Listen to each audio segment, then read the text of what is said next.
development of your pituitary gland. It's not my difficult, it's easier. So if you have just a basic idea. So better, we have adenohypophysis and the neurohypophysis.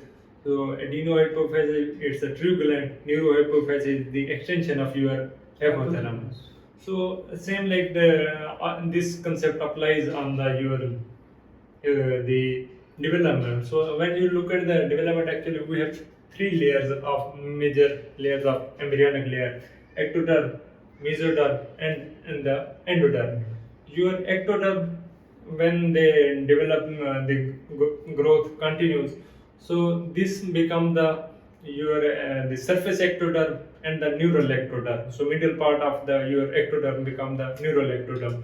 So that neural go to development of your the brain, and the surface ectoderm is actually associated with the skin mainly, or your other body parts. So your adenohypophysis, your anterior pituitary, is the part of your surface ectoderm, while because the neurohypophysis or your posterior pituitary is the extension of your hypothalamus. So they came from the neural ectoderm.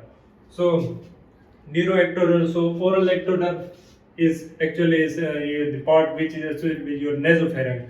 So oral ectoderm. So that goes to develop into the adenohypophysis, and your neuroectoderm, which is associated with your the hypothalamus, is going to develop the posterior pituitary.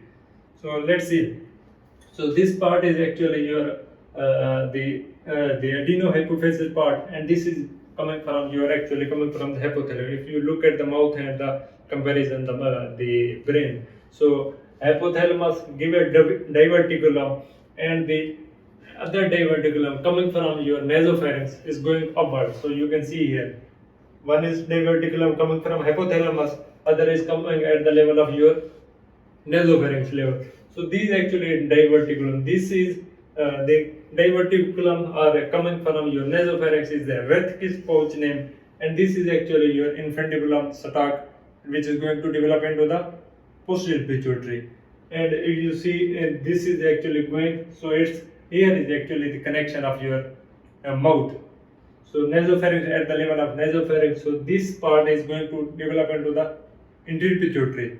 So this connection loose is separated from your mouth and become part of your associate attached with your posterior pituitary and become the anterior pituitary. This Rathke's pouch. So you can see here the anterior pituitary, and here is your posterior pituitary, which is coming from your hypothalamus, infundibulum. So it's little bit easier. So oral ectoderm is going to give rise to Rathke's pouch, and your neural ectoderm give rise to infundibulum. So which is going to develop into the posterior pituitary, and your oral ectoderm give the Rathke's pouch is going to develop into the anterior pituitary. So here is actually the development occurs. So Rathke's pouch appears here, and over there is the hypothalamus. So hypothalamus give rise to posterior pituitary, and your Rathke's pouch give rise to anterior pituitary. So this is cytomodium. Cytomodium mean actually your primitive mouth level.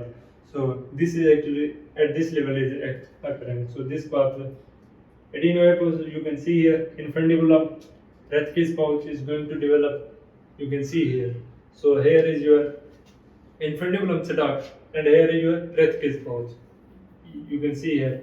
So this interior part goes faster, or they develop faster, so become the pars distalis, and this less develop the speed of as compared to pars distalis. So this become the pars intermedia, and this part become pars pubralis of the anterior pituitary. While this part, if you look at the infundibulum, so it's going to give rise to pars nervosa and the infundibulum and the median eminence of your hypothalamus.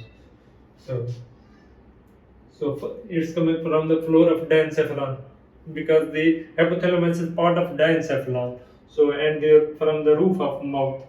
So neural ectoderm. So this is actually the description you can see. So adenohypophysis, pars distalis, pars pubralis, and pars intermedia. So adenohypophysis part you know better already. So if you look at this animation, so actually So let's see, these are two layers. They are going to develop into your anterior pituitary and posterior pituitary. Floor of the encephalon, roof of the cytomodium.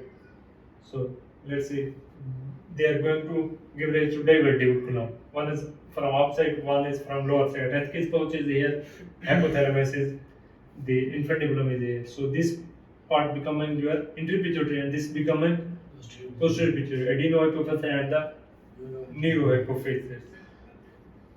So you can see here, so different parts has become appear. So past, intermediate posterior and the posterior. So these are actually the description of neurohypophysis, which has pars fossa, infundibulum, septum, and the median lamina. So there are different. If you look at the weeks, what is happening in different. At week 4, your Rathke's pouch appear, and at week 5, this elongation of your infundibulum start, and diverticulum of your diencephalon appears. In the week 6, connecting start between. So there is connection start. So between the pouch and the oral. So and the cavity degenerates. And at the week 10, growth hormone and ACTH detectable, and week 16, adenohypo fully differentiated, and week 20 to 24, growth hormone level reaches at the peak, and your development continues and then decline. So these are actually developments. So if some clinical assessment is the craniopharyngeal, so is actually the tumor of your Rathke's pouch.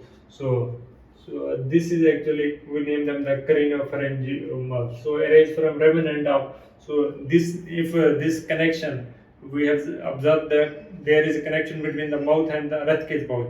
So as the development continues, this connection separate out.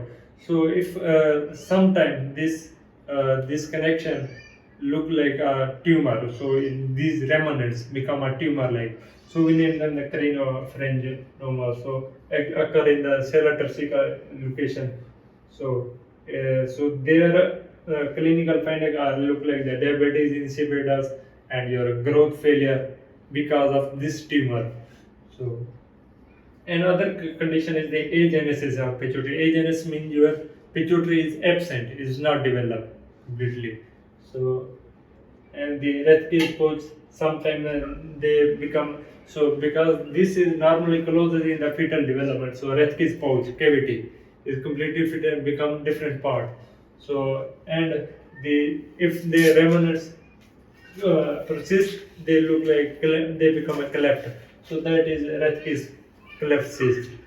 And the pharyngeal hypophysis, small amount of Rathke persists in the roof of pharynx. So we name them the pharyngeal hypophysis. So these are some clinical associated with your development. So thank you very much. We will start the physio later.